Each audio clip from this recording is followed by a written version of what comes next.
BJP सरकार को माननीय ବେଦାନ୍ତ ସପକ୍ଷରେ ଗର୍ଜିଲେ ସ୍ଥାନୀୟ ବାସିନ୍ଦା। ଆଜି କଳାହାଣ୍ଡି ଜିଲ୍ଲା ଲାଞ୍ଜିଗଡ଼ ବ୍ଲକର ସାତଗୋଟି ଗ୍ରାମ ପଞ୍ଚାୟତର ଜନପ୍ରତିନିଧି ସମେତ ଜନସାଧାରଣଙ୍କ ମିଳିତ ଉଦ୍ୟମରେ ଲାଞ୍ଜିଗଡ଼ଠାରୁ ଏକ ବାଇକ୍ ରାଲିରେ ବାହାରି ମୁଖ୍ୟମନ୍ତ୍ରୀ, ପ୍ରଧାନମନ୍ତ୍ରୀ ଓ ରାଷ୍ଟ୍ରପତିଙ୍କ ଉଦ୍ଦେଶ୍ୟରେ ଲାଞ୍ଜିଗଡ଼ ଗୋଷ୍ଠୀ ଉନ୍ନୟନ ଅଧିକାରୀଙ୍କ ଜରିଆରେ ଏକ ସ୍ମାରକପତ୍ର ପ୍ରଦାନ କରାଯାଇଥିଲା। ଗୋଷ୍ଠୀ ଉନ୍ନୟନ ଅଧିକାରୀଙ୍କ ଅନୁପସ୍ଥିତି ଯୋଗୁଁ ଅତିରିକ୍ତ ଗୋଷ୍ଠୀ ଉନ୍ନୟନ ଅଧିକାରୀ ଶ୍ରୀ ବିଭୂତି ଭୂଷଣ ଶତପଥୀ ଦାବିପତ୍ର ଗ୍ରହଣ କରିଥିଲେ। ତେବେ ଗତ 2003 ମସିହାରୁ ଲାଞ୍ଜିଗଡ଼ ଜନସାଧାରଣଙ୍କ ପୂର୍ଣ୍ଣ ସହାୟତାରେ ବେଦାନ୍ତ ଗଢ଼ି ଉଠିଥିଲା। କିନ୍ତୁ କଞ୍ଚାମାଲ ଅଭାବ ଓ ନିଜସ୍ୱ ବକ୍ସାଇଟ୍ ନଥିବାରୁ କମ୍ପାନୀ ବର୍ତ୍ତମାନ ଦୟନୀୟ ସ୍ଥିତି ଦେଇ ଗତି କରୁଛି।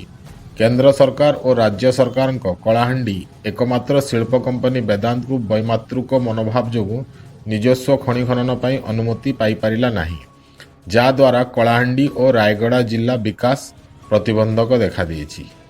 ତେବେ ଆଜିର ଏହି ରାଲିରେ ହିମାଦ୍ରି ପେଶନିଆ, କାମରାଜ ଦଳବେହେରା, ରାଜେନ୍ଦ୍ର ପ୍ରତାପ ସିଂଦେଓ, ଅଶୋକ କୁମାର ପଟ୍ଟନାୟକ, ଫକୀର ଚରଣ ବିଶି, ଶ୍ରୀବତ୍ସ ତାଣ୍ଡି, ହରେକୃଷ୍ଣ, ଲିଙ୍ଗରାଜ ମାଝୀ, ଚକ୍ରଧ୍ୱଜ ପେଶନିଆ, ସଞ୍ଜୀବ କୁମାର ନାୟକ, ସୁଭାଷ ଅଗ୍ରୱାଲ, ବୁଲୁ ହୋତା, କାର୍ତ୍ତିକ ଓଡ଼ିଆ, ତରୁଣ କୁମାର ଦାସ, ଅନନ୍ତ ପାଲ, ଶ୍ରୀମୁଖ ଅଗସ୍ତି, ସୁଭାଷ ଚନ୍ଦ୍ର ମହାପାତ୍ର, ଶ୍ରୀଧର ପେଶନିଆ, ଏମ୍ ଚନ୍ଦ୍ରଶେଖର ଏବଂ ସାତଗୋଟି ପଞ୍ଚାୟତର ବରିଷ୍ଠ ଭଦ୍ର ବ୍ୟକ୍ତି ସାମିଲ ହୋଇଥିଲେ।